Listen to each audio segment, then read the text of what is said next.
Bon, en tout cas, hier soir, certains ont bien profité du réveillon du Nouvel An avec quelques excès. Alors ce matin, c'est un petit peu difficile. Vous vous sentez peut-être un peu ballonné, la gueule de bois peut-être. Alors comment faire pour bien récupérer? Pour y répondre, je reçois Daniel Simeka, qui est médecin généraliste. Bonjour docteur.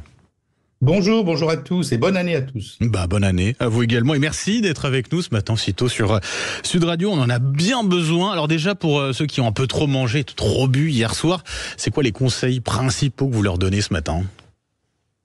Je vais leur donner des conseils à court terme et puis surtout des conseils à moyen terme.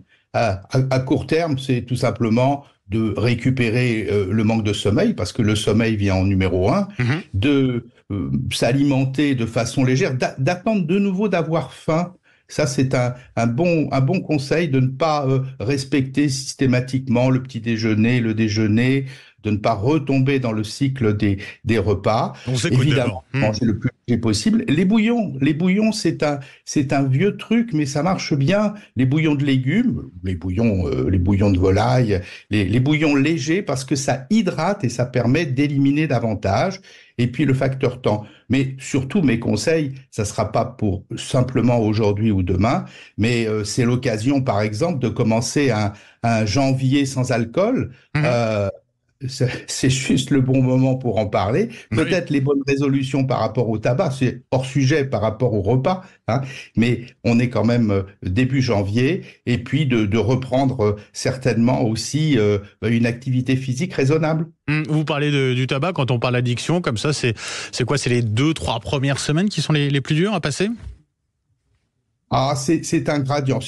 C'est à la fois la première heure, la première journée, et ce sont les moments, vous savez, j'en parle à la fois par expérience avec mes patients et puis par expérience personnelle, même si ça fait très très longtemps que j'ai été confronté à cela, mais on connaît bien tous ces moments où on a l'impression qu'on n'y arrivera jamais, et puis ensuite ça passe, et ensuite l'envie revient, ça fait des vagues, et il faut avoir conscience de ces vagues et que les vagues, elles passent. Bon, pour ce qui est du moment présent, c'est quoi les pièges à éviter? On a tendance un peu à manger gras, à boire les boissons gasseuses, ou de prendre un gros café là pour se réveiller. Ça, c'est les pièges à éviter très clairement? Oui, on va pas redémarrer la machine à fond dès le départ. Encore une fois, sauf évidemment ceux qui travaillent, c'est tout à fait particulier. Mais j'espère que s'ils travaillent ce matin, ils ne se sont pas couchés il y a 1 heure, parce que sinon ça va poser quelques problèmes.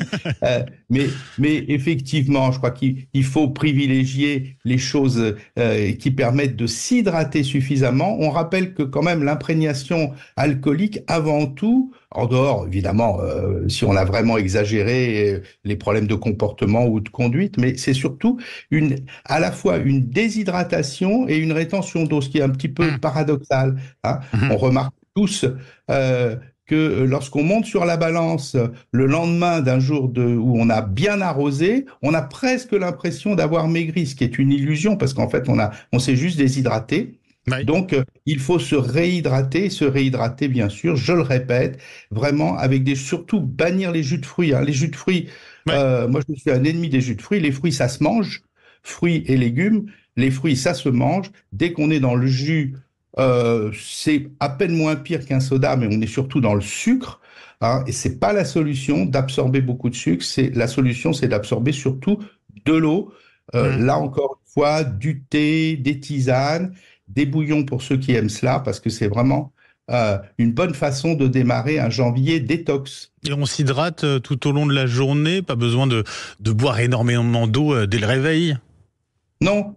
Et puis surtout, vous savez, l'eau plate, elle repart dans les toilettes assez rapidement. C'est pour ça que je parle plutôt de tisane, de thé, le moins sucré possible, et de bouillon, parce que le bouillon permet une hydratation plus pérenne et plus profonde, et vraiment de nettoyer un petit peu à la fois notre tube digestif et puis surtout cet organe qui s'appelle le foie, et qui a quand même quelque intérêt à être en bon état. Oui, bien sûr. Bon docteur, on a souvent aussi le réflexe de prendre un médicament lorsqu'on a la gueule de bois ou qu'on a mal au ventre. Ça, c'est un bon réflexe ou pas? Ça dépend des situations? C'est pas forcément un bon réflexe. Après, bon, il faut être gentil. Si on a vraiment une tête absolument douloureuse, bien évidemment qu'on pourra prendre un petit peu quelque chose. Pour le paracétamol n'est pas l'idéal parce que lui-même, le paracétamol, faut le rappeler quand même, il a une certaine toxicité sur le foie. Alors, Oui. c'est pas parce qu'on aura pris 500 ou 1000 ce matin qu'on va abîmer son foie. Hein. Le paracétamol, c'est comme l'alcool, c'est cumulatif, le tout, c'est de pas en abuser.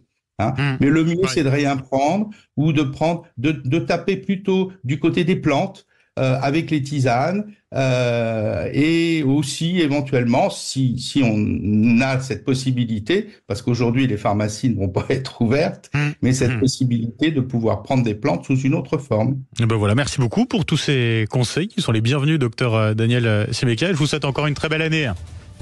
Bonne année à tous.